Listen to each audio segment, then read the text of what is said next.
പണ്ട് നമ്മൾ സ്കൂളിൽ പഠിക്കുമ്പോൾ ചില കുട്ടികളെ പറയാറുണ്ട് പഠിപ്പിസ്റ്റുകളാന്ന് പറയാറുണ്ട്. എന്ന് പറയുന്ന പോലെയാണ് ശബരിയെ ഞങ്ങൾ കാണുന്നത്. ഒരു പഠിപ്പിസ്റ്റായിട്ടാണ് കണ്ടത്. പക്ഷെ അന്നൊന്നും ഈ പഠിപ്പിസ്റ്റുകളെ ഞങ്ങൾ അടുപ്പിക്കാറുണ്ടായിരുന്നില്ല. പക്ഷേ ശബരി അങ്ങനെയല്ല, വളരെ ഫോക്കസ്ഡ് ആയിട്ടുള്ള ഒരാളാണ്. അദ്ദേഹത്തിൻ്റെ പ്രണയത്തിൽ പോലും ആ ഫോക്കസ് നിലനിർത്തി എന്നുള്ളതാണ്. വളരെ പ്ലാൻ ചെയ്ത് തന്നെ വളരെ രഹസ്യമായി സൂക്ഷിച്ചു. ശബരിയോട് ഒരല്പം പരിഭവവും ഒരല്പം അസൂയയും ഒരു ചില കാര്യങ്ങളിൽ ഞങ്ങൾക്കുണ്ട്. ഒന്ന്, എനിക്ക് തികഞ്ഞ വൈരാഗ്യബുദ്ധി ഉണ്ട് എന്ന് തന്നെ പറയാം. കാരണം 2011 അസംബ്ലി ഇലക്ഷനിൽ ഏറ്റവും പ്രായം കുറഞ്ഞ MLA ആയി തിരഞ്ഞെടുക്കപ്പെട്ടത് ഞാനായിരുന്നു. അതേ അസംബ്ലിയിൽ തന്നെ ബൈ ഇലക്ഷനിൽ ശബരി വീണ്ടും പ്രായം കുറഞ്ഞ 2011 തന്നെ MLA ആയി വന്നു. അപ്പോൾ അത് സത്യം പറഞ്ഞു കഴിഞ്ഞാൽ നിങ്ങൾ തെറ്റിദ്ധരിക്കൊന്നും വേണ്ട, 5 മാസം പ്രായം കുറവേ ഉള്ളൂ. ഹൈബിയും ഞാനും തമ്മിലുള്ള ഒരു കണക്ഷൻ, അച്ഛൻ അമ്മയും എല്ലാവർക്കും അറിയാവുന്നതാണ്.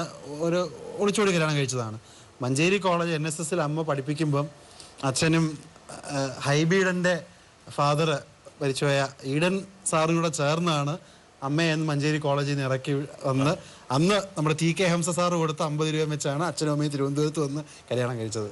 വലിയൊരു പശ്ചാത്തലം ഉണ്ട്. നല്ല പഠിപ്പിച്ചായിരുന്നു. ദിവ്യപ്പോലെ തന്നെ ശബരിയുടെ ആ പഠനകാലത്തെ കുറിച്ച് അയവിറക്കാൻ വേണ്ടി ഒരാളും കൂടി വരുന്നുണ്ട്. നോക്കട്ടായിരുന്നു. ശബരിനാഥ് ഈ എഞ്ചിനീയറിംഗ് കോളേജിലാണ് പഠിച്ചത്. പഠിക്കുമ്പോൾ ഇവിടെ തന്നെയാണ് കഴിക്കാനും എല്ലാം വരുന്നത്. ഞാനുമായിട്ട് നല്ല ബന്ധമായിരുന്നു.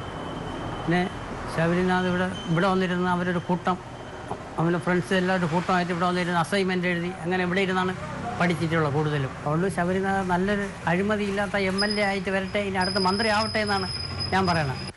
ഇദ്ദേഹം പറയാതെ പോയ ഒരു കാര്യമുണ്ട് ദിവ്യ. അത് ദിവ്യക്ക് വേണമെങ്കിൽ അത് കൈകാര്യം ചെയ്യാൻ കുറെ പറ്റു കൊടുക്കാനുണ്ട് അവിടെ. ഇപ്പോഴും തിരുവനന്തപുരം എഞ്ചിനീയറിംഗ് കോളേജിൽ പഠിച്ച ഏറ്റവും ക്വാളിറ്റിയുള്ള സ്റ്റുഡൻസ് വരുന്ന ഒരു കോളേജാണ് തിരുവനന്തപുരം എഞ്ചിനീയറിംഗ് കോളേജിൽ. പഠിച്ച നല്ല രീതിയിൽ പഠിച്ചിറങ്ങിയ ഉയർന്ന ജോലിയുള്ള ആൾക്കാരെല്ലാവരും ചന്ദ്രകണ്ണന്റെ ചായക്കടയിൽ ഇപ്പോഴും പറ്റുള്ള പരസ്യമായ.